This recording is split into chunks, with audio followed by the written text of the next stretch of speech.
If you're just getting started with line and watercolor wash pieces and you enjoy landscapes and nature scenes, this one is for you. In this tutorial, I am taking you through my three-phase process that I always go through when I am working on line and wash pieces, from creating my preliminary pencil sketch to using pen and ink for my line work and some alternative shading, and finally bringing the piece to life using watercolor. If you enjoy this kind of thing, don't forget to subscribe to my channel because I share new videos every single week. All right, with all that said, let's jump in.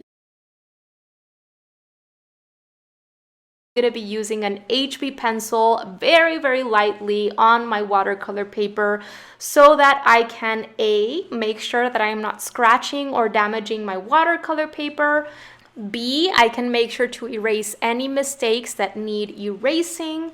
And C, I am not able to see any pencil work show through my ink and my paint at the end. Most of the time when I am sketching any sort of landscape or setting, I get started with placing the horizon line. Once the horizon line is in, I then go ahead and get started with the next largest shapes or areas, and I work my way towards smaller shapes and details. If you feel confident already with your pen drawing skills, then maybe you don't need to add as much detail as I am adding here.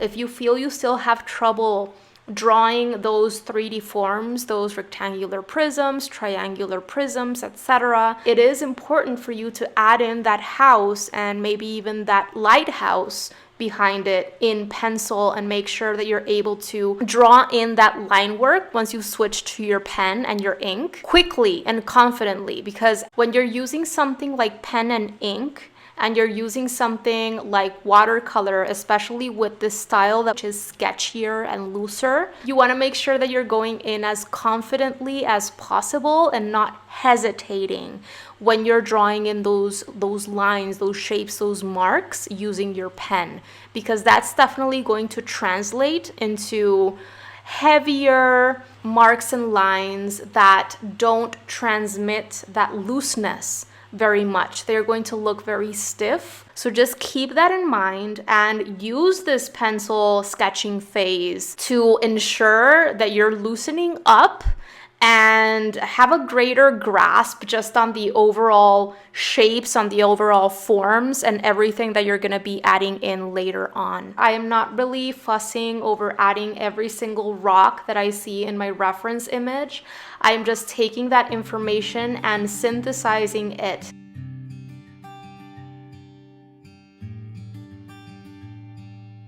And right about here, I'm just getting started with sketching in that lighthouse and that house. These are now geometric, more symmetrical, three-dimensional forms that I am sketching in.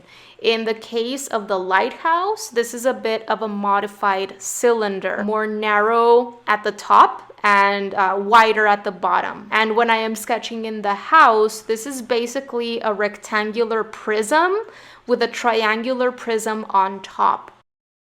And whenever it is that I am sketching in man-made geometric structures like these, I need to make sure that their perspective makes sense. This is why I always recommend to anyone just getting started with drawing to actually take time to practice drawing geometric forms, rectangular prisms, triangular prisms, cylinders, cones, from all sorts of different angles and perspectives, so that when you have to sketch something in, you can do it a lot more successfully because you have that practice in. I wrote a couple of blog posts and also created a YouTube video on perspective and using these grids to practice your drawing a while back, and I'm gonna make sure to leave those links down below in case you're interested in improving your drawing skills. I am just finishing the final details here before moving forward. So the very first thing that you're seeing me do is basically I am tracing over my pencil lines. You can see how I am using different kinds of lines and marks whenever it is that I am tracing over, let's say, grass versus tracing over lighthouse or even the rocks. always think of how you can modify the way that you're using your tool to better describe the element or the texture on hand.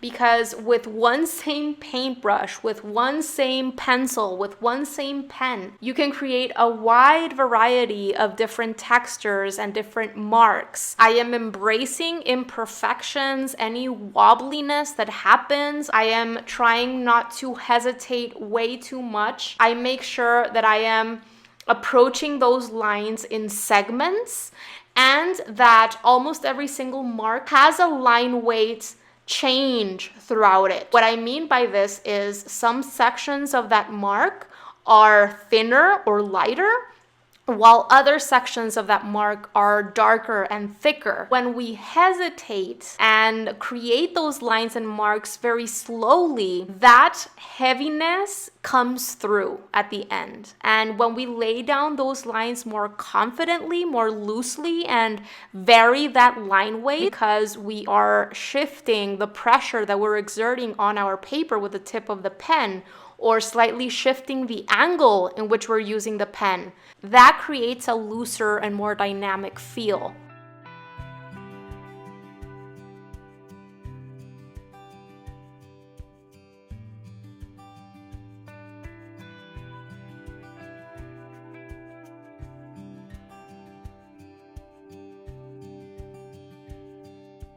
So right here, I am continuing to trace over my pencil work. And once I am done with that, I'm going to go over certain marks with a very light scribbling here and there. Many times when I am finishing up with my line work using a drawing pen, I like going over certain segments using light scribbling motions to further darken some segments and add a little bit more interest and contrast here and there, and to further darken only certain lines, certain sections, and add to that overall variation in line weight. Less is more with this kind of thing.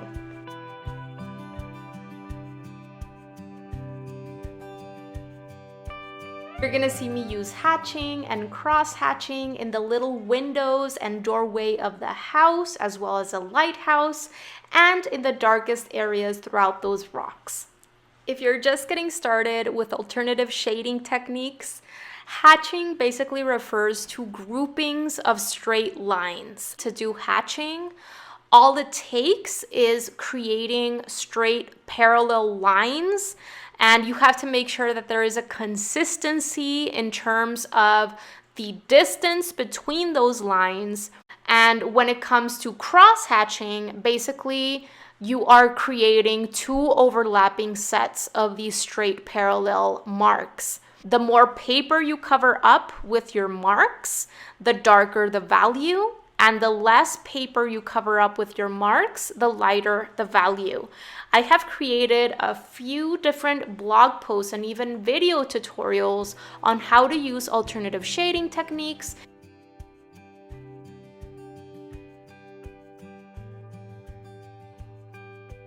So right here, you're seeing me finish up by adding some hatching and cross hatching in these darker planes of these rocks. And this is really going to help me add in those darker washes in appropriate areas once I'm already painting with my watercolor. Finally, after having allowed all of the ink to dry for a few minutes, I am going over the entire drawing with my soft graphite eraser so that I can get rid of all of my pencil work. I get started with creating my first color mixtures, which are going to be my two blues that I'm going to be using for both my sky and the ocean area. I am looking for nice, juicy color mixtures that have a lot of pigment in them. I'm going to create a lighter blue and a darker blue.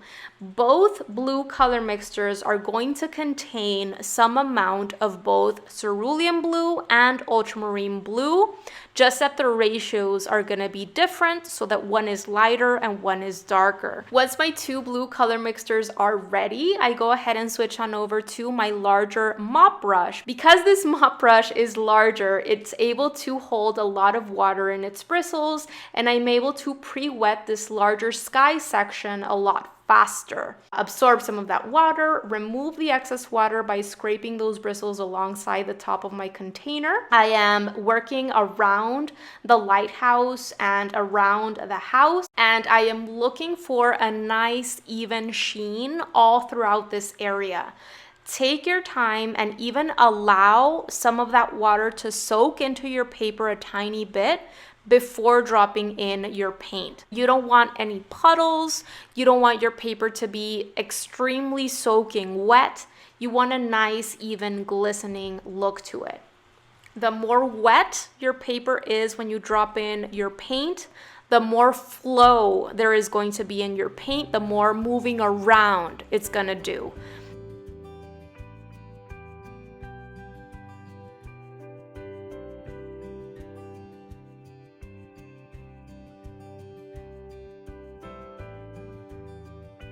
With this entire section pre-wetted, I switch on back to my size 14 round brush and really load up those bristles with the lighter blue.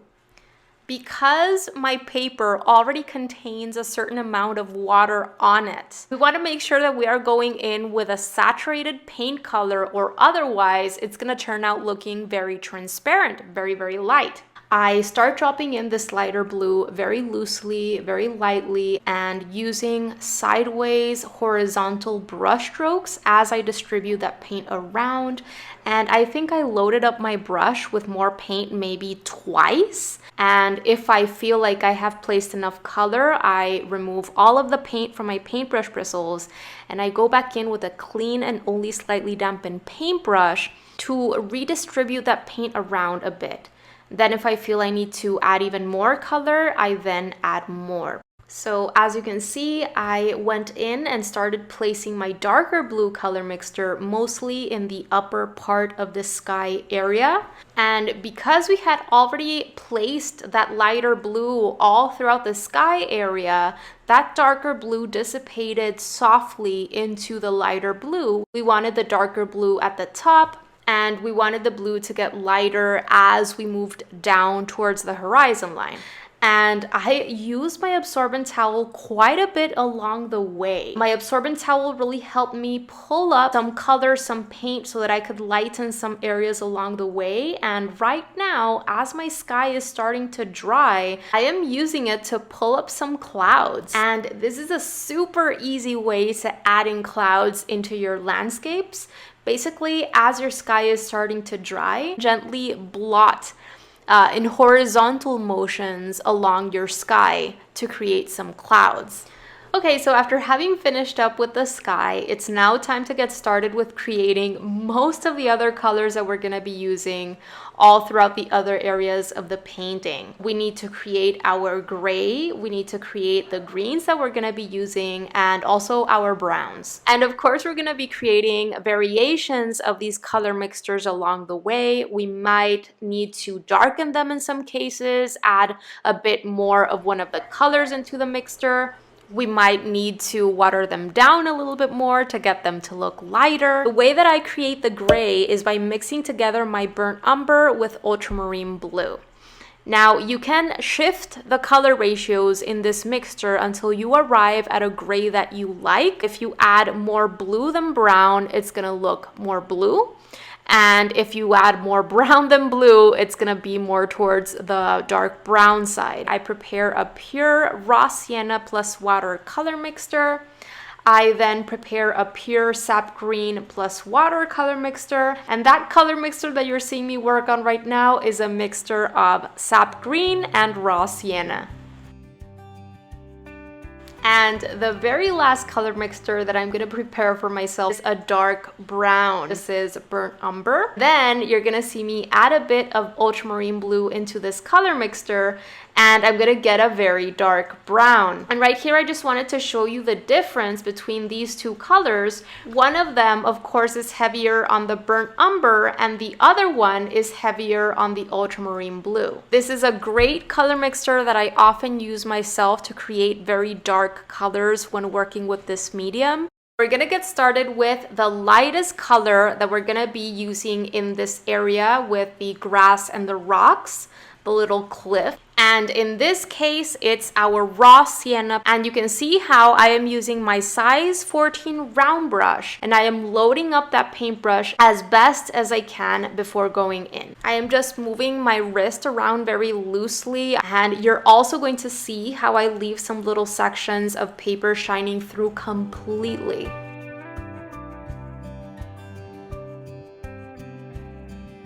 It's time to go in and drop in our second color that we're going to be using in this area while that previous color is still wet. In this case, I'm going to be using the raw sienna plus sap green color mixture. And because I am placing it on paint that is still wet, you can see how I am left with the soft transitions between the two colors. If I had allowed the previous raw sienna layer to dry completely, the second color would not be dissipating into it, and I would be left with sharp, defined edges. I have removed all of the color from my paintbrush bristles, and I'm actually going in and doing a little bit of moving around of that second green color after I noticed that I had placed enough already. Right away, after having finished with my second layer of color, I go ahead and remove all of that green from my paintbrush bristles, load up those paintbrush bristles with my dark brown, which is my combination of burnt umber plus ultramarine blue, and I immediately go in and start placing or dropping in this color in the darkest planes of shadow within my rocks. And as you can see, I mostly go in and place this dark brown color in the areas where I developed that hatching and that cross hatching. I did the same thing that I've been doing on and on throughout this painting process so far, in which I drop in that dark color in the darkest areas, and I then remove all of the paint from my paintbrush bristles and go back in and further distribute that paint. So if you notice, I actually pulled that same brown, dark brown color that I placed in the darkest planes of these rocks and brought a bit of that color into the lighter planes, or planes that have midtones in them. And as you pull that paint outwards, it becomes more and more transparent. The trick here is to drop in your paint in the darkest area first. And then once you feel you have enough color on your paper, you remove the paint from your paintbrush bristles and go back in and move that paint around just a tiny bit, developing a wider range of values and colors within this area, which is going to create that believable sense of three-dimensional form and depth in this rock area. We need darker areas, we need midtones, and we need lightest lights. I jump on over to painting the ocean. If your rocks are still very, very wet, then the blue is going to start bleeding and expanding into your rocks. So if you need to allow that section of the rocks to dry completely, then I would go ahead and do that first before painting in the ocean. So I removed all of the previous brown from my paintbrush bristles, and I went into the ocean, starting with the lighter blue first. And at this point, you're watching me start to place the darker blue on top of the lighter blue. Once I feel I have enough color in this area, I remove all of the color from my paintbrush bristles, and I go back in, and I'm mostly using horizontal sideways motions to move that paint around. And if you notice, even in this area, I left little sections of white paper shining through completely to stand in for those highlights. Highlights are very, very important when you're painting water because water reflects light. So with the water painted in, it was now time to get started with painting the white sections of the house and the lighthouse. I am using my combination of ultramarine blue and burnt umber. At first, I went in with a nice watered down translucent color, and then once that lighter gray had been laid down, I went in to further darken only darkest areas. Now, because these areas that we're painting in right now are quite small, staying on top of water control is especially important, especially because in this case, these elements are supposed to look white. So we need to leave a good amount of paper visible, completely shining through in order for these elements to look white at the end. However, we do need to add at least a bit of a variety of different grays to add three-dimensional form to it, because we cannot leave them flat white. So because of this, if you feel more comfortable first painting in that lighter gray, then allowing it to dry completely, and then once your house and lighthouse are dry, coming in to paint the darker areas of occlusion shadow, I would recommend going ahead and doing it in that way, as opposed to doing what I did, in which that initial layer of lighter gray was still wet when I placed that darker gray. With the grays painted in the house and the lighthouse, I started painting in the roof and the little top detail on the lighthouse using a combination of permanent red light and a bit of burnt umber. I created a little bit of a variety in values and transparencies. I'm gonna allow everything to dry, and I may go back in later to further darken certain sections. I created more of my plain sap green puddle on my mixing palette, as well as a mixture of sap green and a little bit of burnt umber. This is going to create a darker green that I can use to push darker value areas throughout the grass. Then I loosely paint in darker green shapes, starting with the plain sap green and then adding the darker green on top to darken certain areas and expand that range of values throughout the grass. It is not my intention to cover up all of the previous lighter layer because that's going to flatten things out, but I do want to expand that range of values, and I would recommend not over blending either because it can very easily start muddying things up.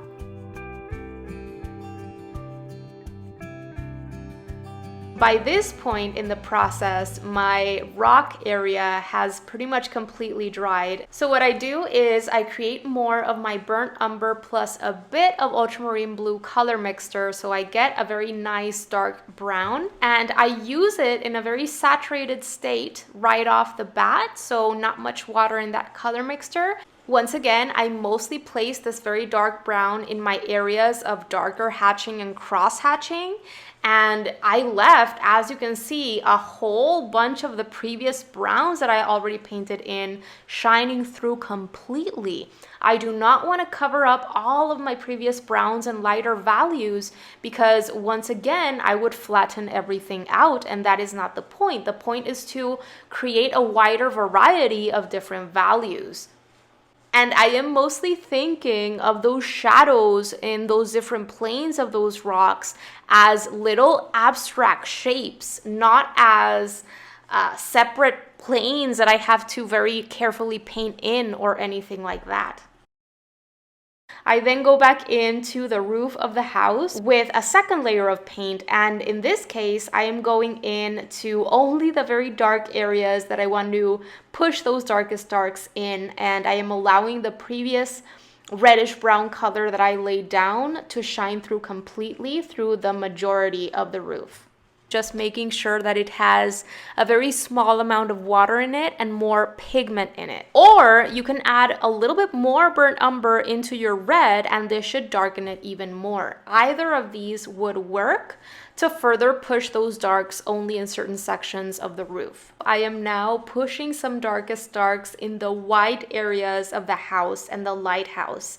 And for this, as you saw just a few seconds ago, I created more of my gray color mixture by mixing together my ultramarine blue and my burnt umber. I tested this color out on a scrap piece of watercolor paper to ensure that it is on the gray side and not too blue or not too brown. It has to be very similar to the color that you were previously using in these areas, so test it out as much as you need to.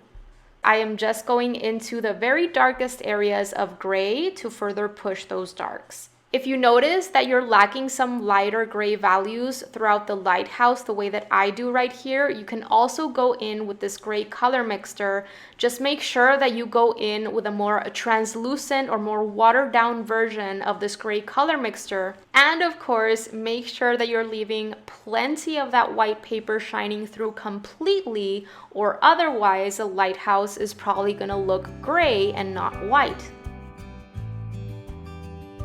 I decide to go in to carve out those darkest darks even more in the rocks, and that's what I am doing right here. And it's something I often do when I am finishing up any of my watercolor paintings. I like taking a step back and looking at my painting from a farther away distance and just noticing if I need to perhaps push those darkest darks in certain sections. And I also notice if I want to go in and do any softening out of certain edges, certain shapes, or marks.